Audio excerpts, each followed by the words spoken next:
Welcome back to the show. Had a week off. I went on vacation. Now I'm back. Let's get right into it with the football.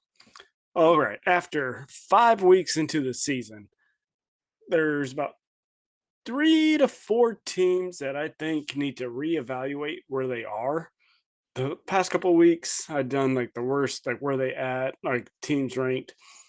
Now, 5 weeks into it, I'm going to break it down a little bit more on the teams that need to really start thinking, okay, you know what? Let's scrap everything. Let's figure this out. The number one team is the Minnesota Vikings. Just yesterday, they put Justin Jefferson on the IR, so he's out at least a minimum of 4 weeks.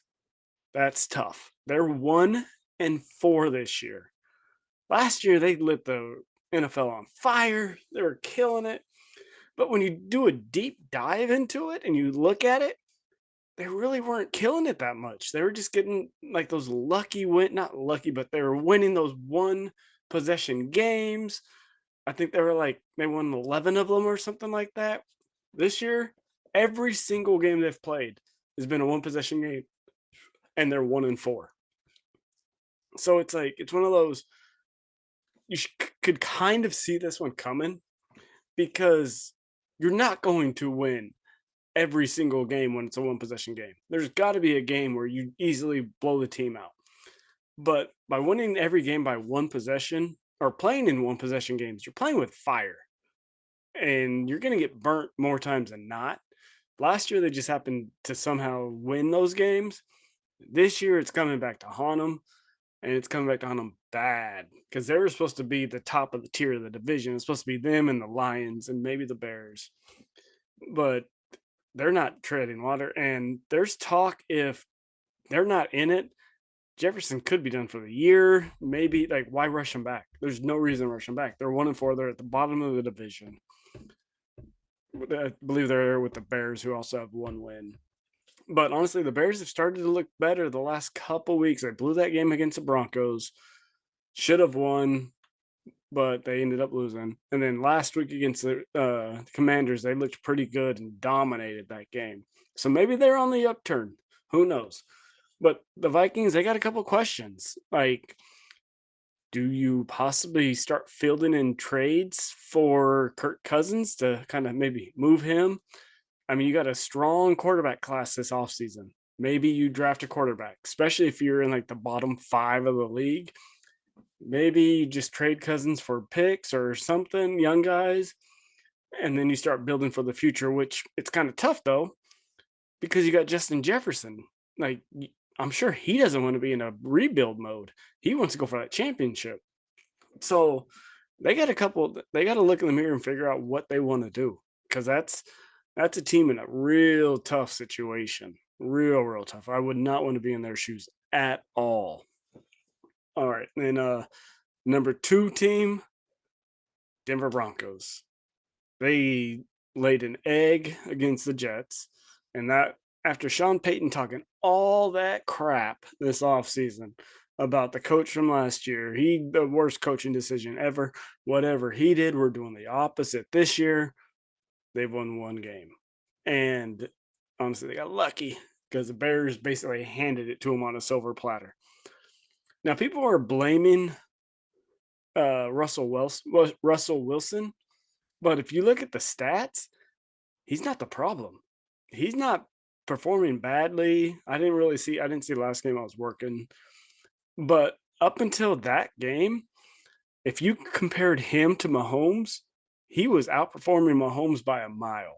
It's insane. So, yes, he is turning the ball over. I did see he had that big turnover when he was scrambling out of the pocket, fumble for a six. So, yeah, he's not perfect, but he's throwing the ball well. He's got good numbers with that. So he's not 100% the problem. So it's not like, oh, you got to can him and move him. He's not necessarily a problem. And also, we've seen Sean Payton try to make like or get young quarterbacks, and he's not very good at developing. If Tyson Hill is any indication of how he is with quarterbacks, because Tyson Hill is still treading water over there in New Orleans. The second, third string quarterback. He's a gimmick quarterback. Couldn't throw worth a lick. So, like, I don't. Would they move on from Russell Wilson? I don't. I don't know if that would necessarily be a good thing or bad thing. What? But they need to figure it out because it's not looking good over there right now. It's them and the Vikings trying to figure out who's the worst team. Because honestly, the Bears, like I said, they've gotten a little bit better. And then here's the third team, which might also, I don't know, there's like a three-team race for the worst team in the NFL. The New York Giants spent all that money last year and they're getting nothing out of it.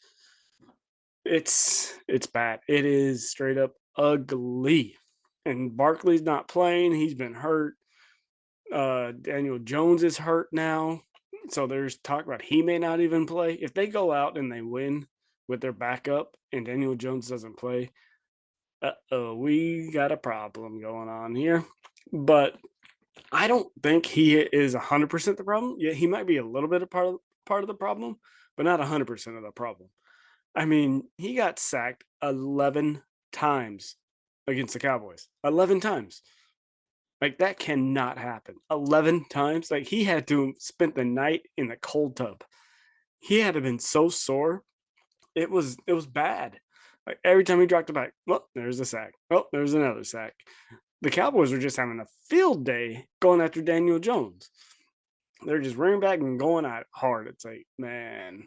Then he didn't help himself with they finally got in the goal line, threw a pick six right to the DB, and good night, Irene. What was a close game turned into a not so much a close game.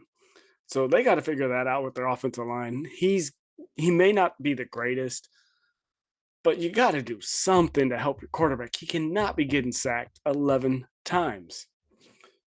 So what team do you guys think is the worst team in the NFL? Which team has the most trouble? Is it the New York Giants, Minnesota Vikings, or the Denver Broncos? Which one of those three teams do you think has the biggest problem and the toughest time to figure out what they want to do? I honestly think the Vikings have the easiest decision.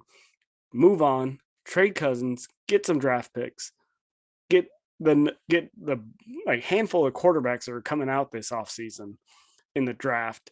And there you go, right there. Make sure you get a good quarterback that knows how to work the system. Not this one of these college Ohio State quarterbacks that's brilliant in college and then struggles in the pros. Get a quarterback that knows how to run a pro style offense. And they have to catch it quick. With Justin Jefferson, if they don't catch it quick, he gone. He's going to demand a trade, and bye-bye. They're back down to basically where they are now. So let me know in the comments below. Don't forget to subscribe. Hit the bell so you get notified of when I release a new video. Let me know what you know below. Till next time.